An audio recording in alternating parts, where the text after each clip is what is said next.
I can do this type of technique in a similar situation, and that is if my opponent has a whizzer on me. Now, frankly, this is much more difficult to get in this position because if he has got a whizzer on me and he knows how to use it, typically he's going to have improved his position relative to mine. If I can keep my frame, though, keep my chest in, keep his leg close to mine, I could do that same type of roll. Because remember, if he has a whizzer in and I can trap it, he's got no post on that side. So now, if Kobe gets his whizzer and creams me down here, game over. If Kobe gets his whizzer in and I can keep my head up the whole time, I'm not letting him come out in front. He gets that whizzer in on me. What I can do is I can block it and I can sit through just like I did before. I can grab, and I'm just gonna block it here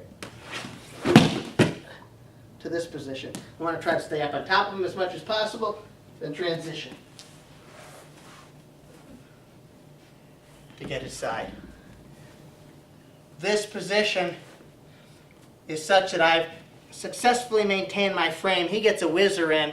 I know I don't have a lot of time because once he starts, if he knows what he's doing with the whizzer, once he starts cranking on me, in all likelihood, his leverage is going to improve and increase as my position decreases. And so I need to be fairly quick about this in terms of recognizing when it's appropriate. So I'm in here, I feel that whizzer, I can lock it here. Or sometimes too, if I can get my knee next to his knee and I can just slide through and block, I just try to block the arm. That's another alternative. It's better to grab. Sometimes you can block the arm by throwing your hip and your knee through. I'm in here, I keep my head up. He's got this whizzer, and I know he's going to be cranking down on me quick and probably trying to push my head down. So I keep my head up, I block this, I just post it, and I sit through to here. Get to his side. He has a whizzer. Again, I would never do this because as soon as I do this, I got no post. I get smashed down. That's why I keep that in. It's intuitive for people when they're grabbing a leg to want to grab it with both hands. But again, my bias and with my style of wrestling and all, my feeling is that that's somewhat dangerous. I will prefer, even though I don't have as great of a grip on his leg, my overall frame and position, I think, is a little bit stronger. So I'm in here, I feel the whizzer. Watch how I sit through this hip. Now when I sit through, notice I don't do this. Notice I don't come low. When I sit through, watch my head pop up. I do it slow there, but notice how my head pops up. So as I sit through, his body is going to turn because my head is pushing and I'm chopping that whizzer. And I'm posting the whizzer, chopping his leg to this position, pushing back here. I keep in tight from this position. I'm just going to post. I'm just going to grab a piece of it to block it from coming out. From this position, transition. Sometimes,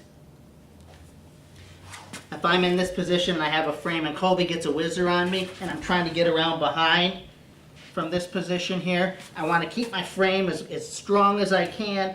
And if he's got a good whizzer on me, especially if he's cranking, that puts a lot of pressure on me. One option I have is to push him forward hard and limp arm out. And then around. I did that slowly to give you the notion there, but I'm going to come around quickly and cover him very rapidly. When I do this type of technique, I'm in on the single. He's got the whizzer on me, or the overhook. I still maintain my posture and my position as best I can.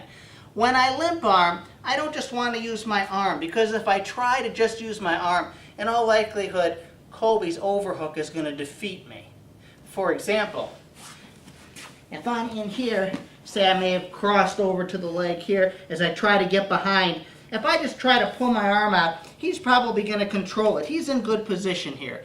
So what I've got to do is I've got to create some space so that I can get my arm out. I do that by bumping into him. I pop into him and make him go forward And at that point, his whizzer isn't quite as effective as he's forward. You can see he doesn't have quite as good of a whizzer here as he does when he's back here on me.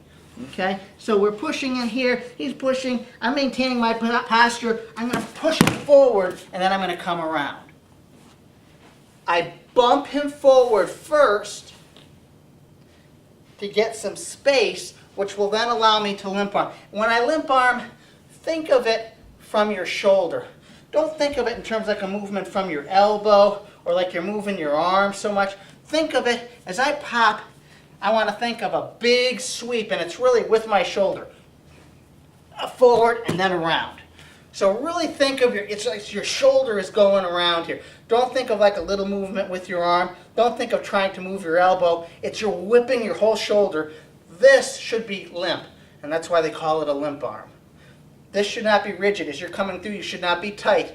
The power is coming from your shoulder. The rest of your arm should be very loose. Naturally, this is one of those techniques that's going to work a lot better with two opponents that are without a gi on and are relatively sweaty or slippery. I'm in this position. I maintain my frame. I may be trying to come around behind Colby here. He's got a good whizzer on me. I'm maintaining my position here. What I've got to do is I've got to create some space. I'm going to bump him hard with my shoulder, pushing off my knees and my legs. I whip around, and I limp arm.